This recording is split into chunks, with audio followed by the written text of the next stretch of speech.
Hi there. This is a quick update. HBO Max just announced a deal to drastically expand the library of Japanese anime titles offered on their streaming platform, starting with 20 big name, top tier theatrical movies. Now, we were expecting some announcement of a few new anime titles, but even I was surprised at the extent of this. This is a new day for anime on HBO. If you've been following along with my constant State of the Industry reports, months ago, HBO Max announced that they would not be directly expanding into Japan as part of their renewed international expansion waves. But they did something unique. There are a few other third-party distributors that were left in places such as Canada, but in the case of Japan, they said they made this content sharing agreement with local third-party distributor Unext. They're the biggest local distributor after all the internationals like Netflix and stuff. HBO Max content would now not just be offered on Unext in the mix, but we're going to get an upgraded, dedicated HBO Max hub within Unext. And they said in return, HBO Max would get some new anime exclusives, new streaming rights through Unext that would be coming to North America. You see, up to now, HBO Max didn't have fresh anime content. Though they didn't have nothing, that they did have the entire collection of Studio Ghibli movies. If you're unaware of this, go in. There is a dedicated Studio Ghibli hub within the HBO Max stream right now, and they have everything in there. Now, these are evergreen mega hits on the scale of decades, and it is substantial that they have them. But it's sort of comparable to saying, we have animation. Our platform has every theatrically released Disney movie ever made. Like, from Snow White to Lion King to Pixar's Toy Story.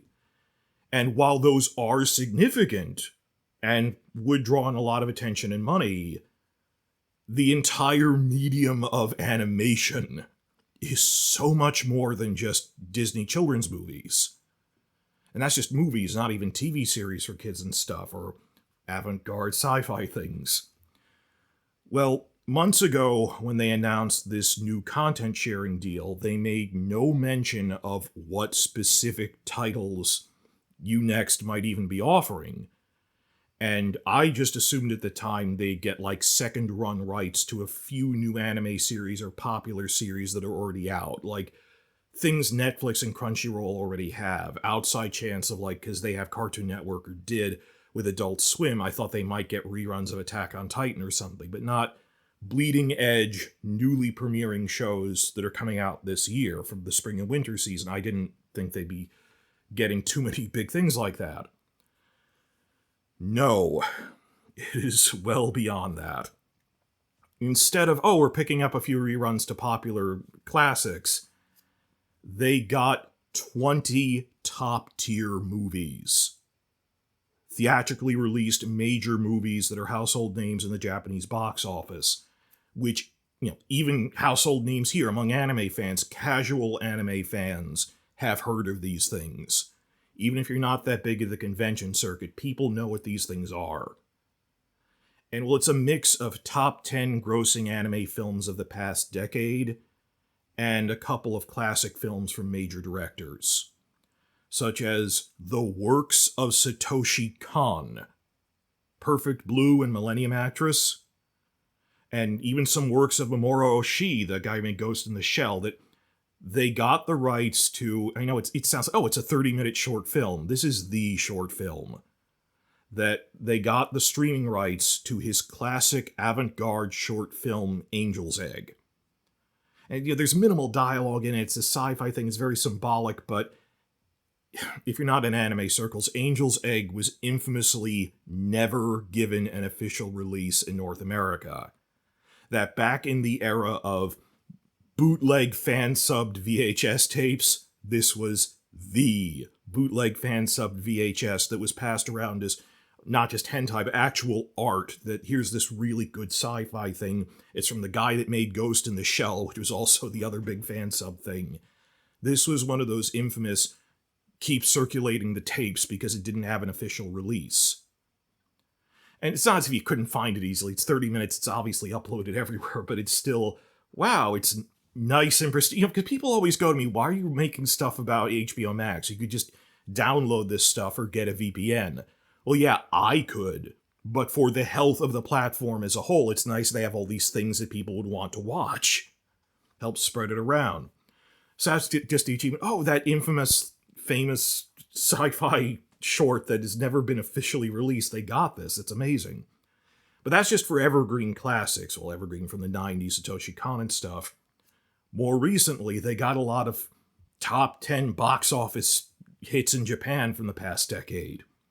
The works of Mamoru Hosoda, director of Summer Wars. Mamoru Hosoda is the director of Summer Wars.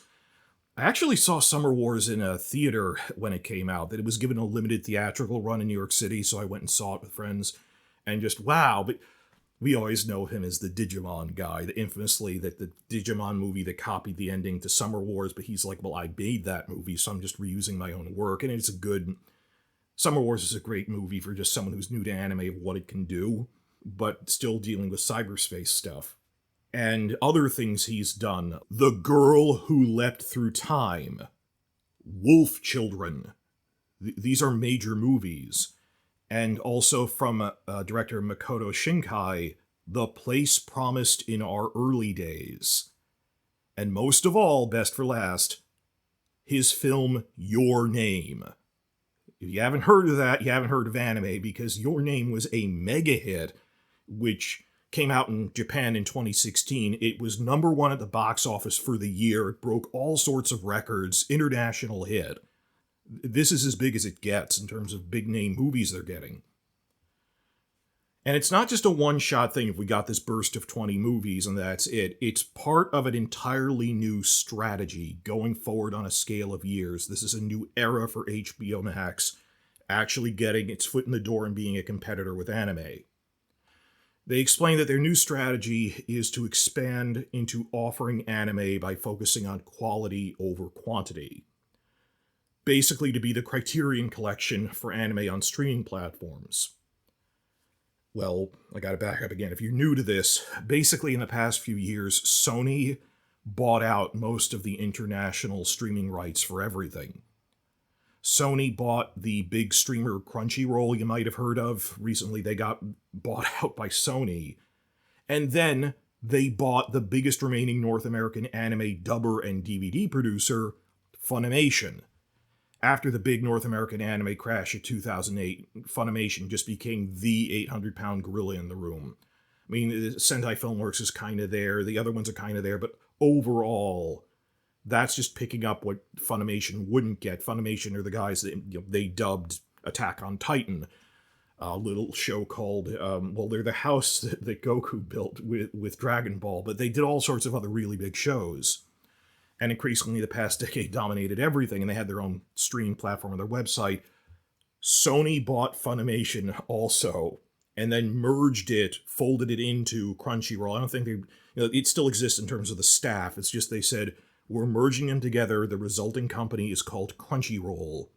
And for dubbing stuff and all that apparatus from Funimation remains as part of Crunchyroll, because they didn't used to dub things as much.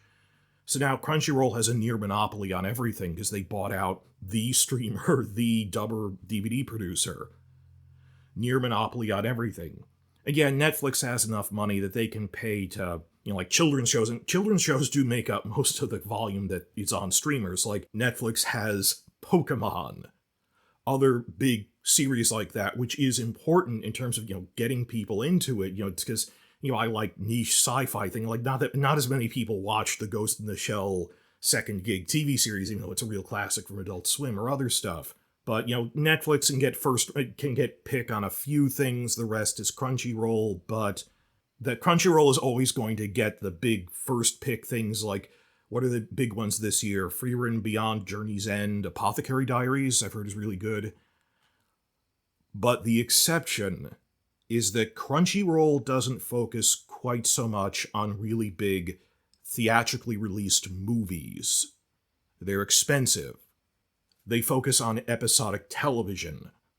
Like comedies like Spy Family, a period drama, Apothecary Diaries, all the big stuff this year. Not movies. So HBO Max, which was already pursuing a more quality over quantity approach against bigger streamers like Netflix, who they could never hope to compete with in sheer volume of content, realized this was a niche they fit into perfectly. That this is how they were already approaching content. These are the 20 titles that they've acquired for now, but hopefully this is the beginning of a whole new era. Well, they said this is on a scale months, it's going to be, phased release, and they are big name titles. If you put out like one a month, that's still a lot for going forward. That 8 of these movies went up right now on HBO Max as of September 1st. And the other 12 are coming out across 2026. Maybe that's going to be one per month, I'm not sure, but it's worth the wait when you got, it's a big name movie. I hope more are coming and they're just rationing them out, but we'll see what happens. I was not expecting this. Need to emphasize this. I thought HBO Max would test the waters by picking up reruns of a few moderately popular shows that had already been on Adult Swim or something. But Satoshi Kon stuff? Summer Wars. Your Name? 20 big name, top tier anime movies in a mega deal like this? Itadakimasu. But I wasn't expecting this at all, and it really does shake up the entire North American anime market.